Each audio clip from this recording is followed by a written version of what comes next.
रोखठोक, बेधडक आणि अचूक घडामोडींचा वेध घेणारं एकमेव बातमीपत्र आदर्श क्रांती मराठी न्यूज। खुनाच्या गुन्ह्यातील आरोपीला 12 तासाच्या आत ठोकल्या बेड्या। स्थानिक गुन्हे शाखेची धाडसी कारवाई। एका खुनाच्या गुन्ह्यातील आरोपीला 12 तासांच्या आत स्थानिक गुन्हे शाखेच्या कर्मचारी आणि अधिकाऱ्यांनी बेड्या ठोकल्या आहेत आणि ही कारवाई बीड स्थानिक गुन्हे शाखेच्या अधिकारी कर्मचारी यांनी केली आहे। या कारवाईचे सर्व स्तरातून कौतुक होत आहे।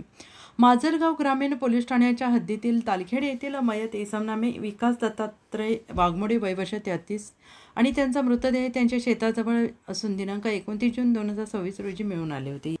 यावरून माजलगाव ग्रामीण पोलीस स्टेशन येथे गुन्हे रजिस्टर नंबर 293/2026 कलम 103(1) भारतीय न्याय संहिता अन्वये अज्ञात इसमाविरोधात खुनाचा गुन्हा नोंद झाला। सदरील गुन्ह्याचा समांतर तपास स्थानिक गुन्हे शाखा बीड हे करत होते। दिनांक 29 जून 2026 रोजी स्थानिक गुन्हे शाखेचे पोलीस उपनिरीक्षक महेश विघ्ने त्यांच्या पथकाने सदरील गुन्ह्याच्या घटनास्थळी भेट दिली आणि अज्ञात आरोपीचा शोध सुरू केला होता। अज्ञात आरोपीचा शोध सुरू असताना पोलीस उपनिरीक्षक महेश विघ्ने यांना माहिती मिळाली मयत विकास वाघमोडे यांचे काही दिवसापूर्वी आदित्य बारवाळ यांच्यासोबत जोरदार भांडण झाले होते।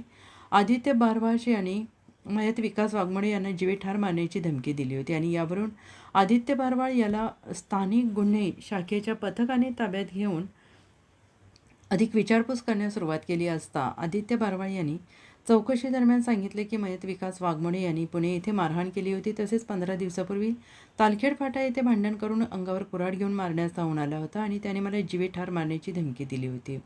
या दोन्ही भांडणाचा राग मनात धरून आदित्य बारवाळ यांनी विकास वाघमोडे याला ठार करण्याचे ठरवले होते। यावरून मयत विकास वाघमोडे यांचा दिनांक 28 जून 2026 रोजी रात्रीच्या वेळी 11 वाजण्याच्या सुमारास विकास वाघमोडे यांचा पाठलाग करून त्यांना एकटं पाडून त्यांना अडवून वाघमोडे यांच्या पोटावर 2 वेळा आणि गळ्यावर 1 वार चाकूने वार करून विकास वाघमोडे यांना ठार केले।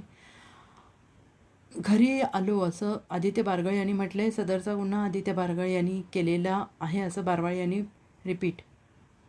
आदित्य बारवाळ यांनी म्हटलं आहे। सदरचा गुन्हा आदित्य बारवाळ यांनी केलेला आहे असे बारवाळ यांनी कबूल केल्याने त्यांना पुढील कारवाईसाठी माजलगाव ग्रामीण पोलीस ठाणे यांच्या ताब्यात देण्यात आलं आहे। सदरील खुनाच्या गुन्ह्यात अज्ञात आरोपी स्थानिक गुन्हे शाखा बीड यांनी निष्पन्न करून त्याला अवघ्या 12 तासाच्या आत अटक करण्यात आलेली आहे। सदरची कामगिरी ही पोलीस अधीक्षक नवनीत कावत, अप्पर पोलीस अधीक्षक चेतना तिडके, पोलीस उपअधीक्षक ऋषिकेश शिंदे यांच्या मार्गदर्शनाखाली स्थानिक गुन्हे शाखेचे पोलीस निरीक्षक शिवाजी बंटेवाड, माजलगाव ग्रामीण पोलीस ठाण्याचे प्रभारी पोलीस निरीक्षक विजयकुमार रामोड, पोलीस उपनिरीक्षक महेश विघ्ने, पोलीस हवालदार बाप्पासाहेब घोडके, पोलीस हवालदार महेश जोगदंड, पोलीस हवालदार जफर पठाण, पोलीस हवालदार दिलीप गीते, चालक पोलीस हवालदार गणेश मराडे यांनी केली आहे। आदर्श क्रांती मराठी न्यूज चॅनलला लाईक करा, शेअर करा आणि सबस्क्राईब करा।